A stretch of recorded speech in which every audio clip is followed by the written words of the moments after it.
በስመ አብ ወወልድ ወመንፈስ ቅዱስ አሐዱ አምላክ አሜን። የዐቢይ ጾም ሶስተኛ ሳምንት ምኵራብ። ባላችሁበት ሁሉ ልዑል እግዚአብሔር ይባርካችሁ ፊቱንም ያብራላችሁ።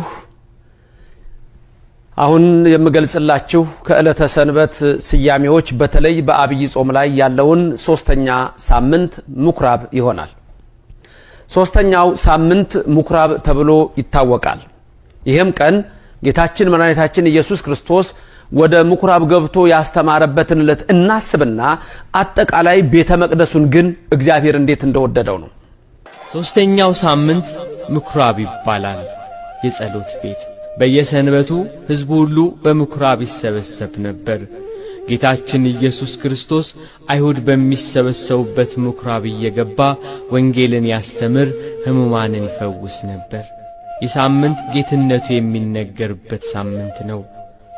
ጌታችን ኢየሱስ ክርስቶስ በምኵራብ ገብቶ በቤተ መቅደስ የሚሸጡትንና የሚለውጡትን አባሮ ቤቴ የጸሎት ቤት ትባላለች ብሎ የቤቱን ክብር የእርሱን ጌትነት የገለጸበት ዕለት ናት ምኵራብ።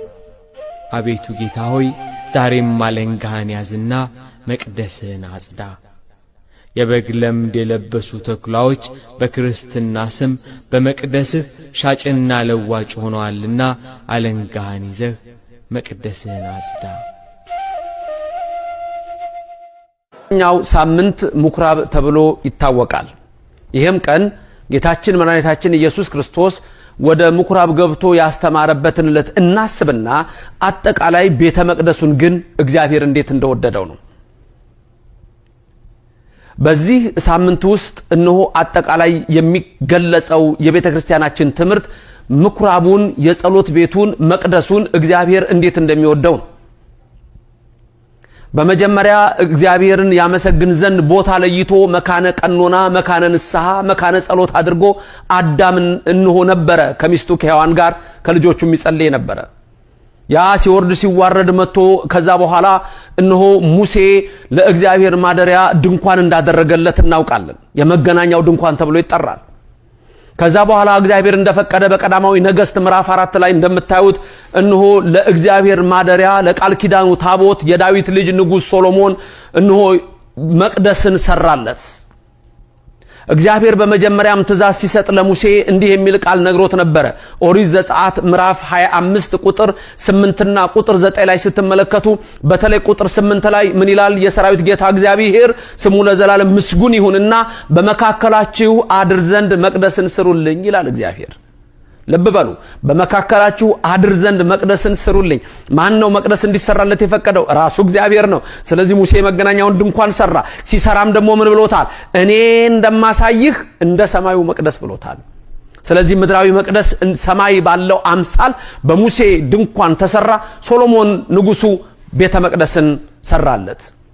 ይህም እነሆ ከዛ በኋላ ከባቢሎን ምርኮ በኋላ ፈርሶ በአሦራውያን እና በባቢሎናውያን እነሆ ቆሽሾ የነበረውን እግዚአብሔር እንደገና ቀድሶ እነ ዘሩባቤል ቅጽሩን ሰርተው እንደገና እግዚአብሔር ቤቱን ቀድሶ ባረከው። ምኵራብ ተብሎ በሚታወቀው በዚህ ሶስተኛ ሳምንት የሚነገረው ቃል በዮሐንስ ወንጌል ምዕራፍ 2 ላይ እንደተጻፈው የቤት ቅናት በላኝ አንገበገበኝ የሚለው በማቴዎስ 21 ላይ ተጽፎ እንዳለው ነው። መድኃኒታችን ኢየሱስ ክርስቶስ በዚህ ቀን ወደ ምኵራብ ገባ። ወደ ምኵራብ ገብቶ እነሆ ምኵራቡን የጸሎት ቤቱን የሌባ ዋሻ አድርገውታል። ስለዚህ ጌታ ምን አለ? ጅራፍ አበጅቶ አስወጣ።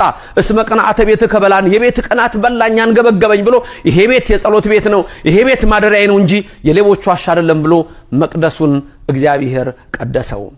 ምኵራብ ተብሎ የሚታወቀው ይሄ ነው።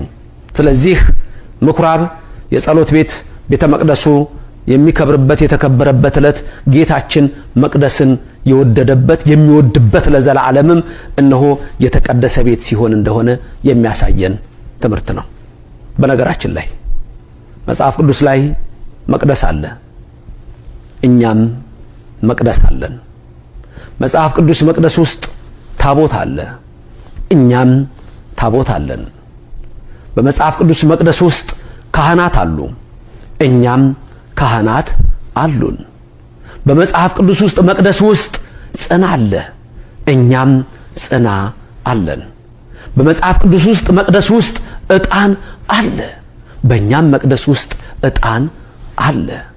መቅደሱ በምድር ያለው እኔ እንደማሳይህ እንዳለው በሰማይ ማደሪያው ነውና በሰማይም መቅደስ አለ፣ በሰማይም ታቦት አለ፣ በሰማይም ካህናት አሉ፣ በሰማይም ዕጣን አለ፣ በሰማይም ቅዳሴ አለ፣ በሰማይም ክብር አለ። ዛሬም በኦርቶዶክስ ቤተክርስቲያን ውስጥ ይሄ አለ። በሌሎች ዘንድ ግን ታቦት አለ፣ ጽና አለ፣ ዕጣን አለ፣ ካህን አለ። ወገኖቼ ያላችሁበትን እምነት ወቁት፣ ያላችሁባትን ቤተክርስቲያን ተረዱ። ምኩራብ ዛሬ ኢየሱስ ክርስቶስ እነሆ በዚህ ትምህርት ውስጥ እንደምንመለከተው በምኩራብ ውስጥ ገብቶ ምኩራቡ የጸሎት ቤቱ የኔ ቤት ነው አለ። መቅደሱ የሱ ቤት ነው። አሁንም በመቅደሱ ውስጥ እንደምንሰበሰብ ልባችንም የሱ ቤት ነው። በልባችንም እግዚአብሔር ለዘላለም ይደር። ልባችንም የሌቦች ዋሻ እንዳይሆን፣ ቅናትና ሐሜት እንዳይመላ፣ ክፋትና ጥርጥር በውስጡ እንዳይገባ እንደ ዳዊት ልበ ንጹሃ ፍጥር ሊተ እግዚኦ፣ አቤቱ የቀናውን መንፈስ በውስጤ ፍጠር አድስ እያለ እንደተናገረው ልባችንም ለሱ ማደሪያ ይሁን። አዎ መቅደስ አለን፣ እንሰበሰባለን። ልባችንም የሱ መቅደስ ነውና ጸንቶ ይኖር። ቤቴ የጸሎት ቤት ይባላል። እግዚአብሔር በልባችን ይንገስ። እግዚአብሔር በዚህች እምነት ውስጥ ስላደረገን ስሙ የተመሰገነ ይሁን። አሜን። እግዚአብሔር ይባርካችሁ። ድንግል በምልጃዋ ታስባችሁ፣ መላእክትም በጥበቃ ይለያችሁ። አሜን። በስመ አብ ወወልድ ወመንፈስ ቅዱስ አሐዱ አምላክ አሜን። የዐቢይ ጾም ሦስተኛ ሳምንት ምኵራብ።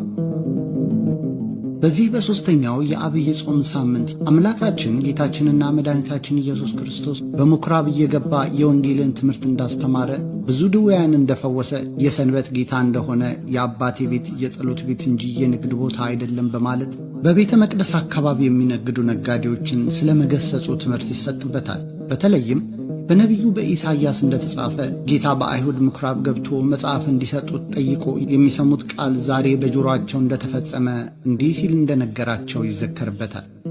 ኢየሱስም በመንፈስ ኃይል ወደ ገሊላ ተመለሰ። ስለ እርሱም በዙሪያው ባለችውም ሀገር ሁሉ ዝናው ወጣ። እርሱም በምኵራባቸው ያስተምር፣ ሁሉም ያመሰግኑት ነበር። ወዳደገበትም ወደ ናዝሬት መጣ። እንደ ልማዱም በሰንበት ቀን ወደ ምኵራብ ገባ። ሊያነብም ተነሣ። የነቢዩንም የኢሳይያስን መጽሐፍ ሰጡት። መጽሐፉንም በተረተረ ጊዜ የጌታ መንፈስ በእኔ ላይ ነው፣ ለድሆች ወንጌልን እሰብክ ዘንድ ቀብቶኛልና፣ ለታሰሩትም መፈታትን፣ ለዕውሮችም ማየትን እሰብክ ዘንድ፣ የተጠቁትንም ነፃ አወጣ ዘንድ፣ የተወደደችውንም የጌታንም ዓመት እሰብክ ዘንድ ልኮኛል ተብሎ የተጻፈበትን ስፍራ አገኘ። መጽሐፉንም ጠቅልሎ ለአገልጋዩ ሰጠውና ተቀመጠ። በምኵራብም የነበሩት ሁሉ ትኩር ብለው ይመለከቱት ነበር። እርሱም ዛሬ ይህ መጽሐፍ በጆሮአችሁ ተፈጸመ ይላቸው ጀመር። ሁሉም ይመሰክሩለት ነበር። ከአፉም ከሚወጣው ከጸጋው ቃል የተነሣ እየተደነቁ ይህ የዮሴፍ ልጅ አይደለምን ይሉ ነበር። እርሱም ያለ ጥርጥር ይህን ምሳሌ ባለመድኃኒት ሆይ ራስህን ፈውስ፣ በቅፍርናሆም እንዳደረግከው የሰማኸውን ሁሉ በዚህ በገዛ ሀገርህ ደግሞ አድርግ ትሉኛላችሁ አላቸው። ሉቃስ ምዕራፍ 4 ቁጥር 14። ጌታችን በምድር ሲመላለስ ከዚህ ቀደም በምኵራቦቻቸው ተሰምቶ የማይታወቅ የወንጌል ትምህርት እንዳስተማራቸውና ዕውራን እንዲያዩ፣ ደንቆሮችም እንዲሰሙ፣ ዲዳዎችም እንዲናገሩ በማድረግ እንዲሁም ደግሞ ሙታንን በማስነሳት የተለያዩ ድንቅ ታምራቶችን በማድረግ የወንጌል ኃይል ስለማሳየቱ ይተረክለታል። የቤትህ ቅናት በላኝ ተብሎ እንደተጻፈ ሕገ እግዚአብሔር እንዲፈጸም፣ ሕገ ቤተ ክርስቲያን እንዳይፈርስ፣ ሥርዓተ ቤተ ክርስቲያን እንዳይበላሽ በአይሁድ ምኵራብ በመግባት እንዳስተማረ ሁሉ ዛሬም እያንዳንዳችን የቤተ ክርስቲያን ነገር ለቤተ ክርስቲያን በማድረግ በቤተ ክርስቲያን መንፈሳዊ ነገርን ብቻ በመስራት ሰውን ሳይሆን እግዚአብሔርን በመከተል ቤተ ክርስቲያንን መጠበቅ እንደሚገባን ሰፊ ትምህርት ይሰጥበታል። ቤተ ክርስቲያን የጌታ ሥጋና ደም የሚፈተትባት፣ ሰዎች ዘላለማዊ ሕይወትን የሚያገኙባት መሆኗም ይነገርባታል።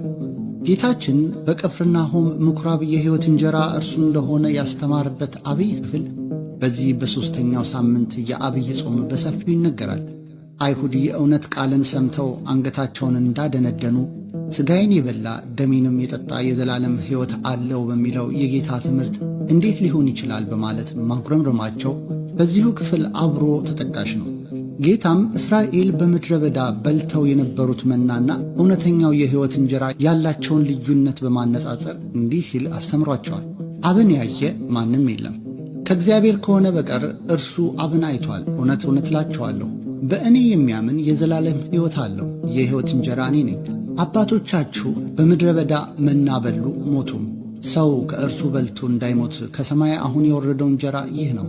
ከሰማይ የወረደ ሕያው እንጀራ እኔ ነኝ። ሰው ከዚህ እንጀራ ቢበላ ለዘላለም ይኖራል። እኔም ስለ ዓለም ሕይወት የምሰጠው እንጀራ ሥጋዬ ነው። እንግዲህ አይሁድ ይህ ሰው ሥጋውን ልንበላ ይሰጠን ዘንድ እንዴት ይችላል ብለው እርስ በርሳቸው ተከራከሩ።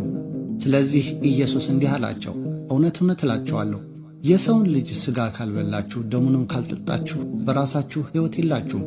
ሥጋዬን የሚበላ ደሜንም የሚጠጣ የዘላለም ሕይወት አለው፣ እኔም በመጨረሻው ቀን አስነሣዋለሁ። ሥጋዬ እውነተኛ መብል ደሜም እውነተኛ መጠጥ ነውና ሥጋዬን የሚበላ ደሜንም የሚጠጣ በእኔ ይኖራል፣ እኔም በእርሱ እኖራለሁ። ሕያው አብ እንደላከኝ እኔም ከአብ የተነሣ ሕያው እንደምሆን እንዲሁ የሚበላኝ ደግሞ ከእኔ የተነሣ ሕያው ይሆናል።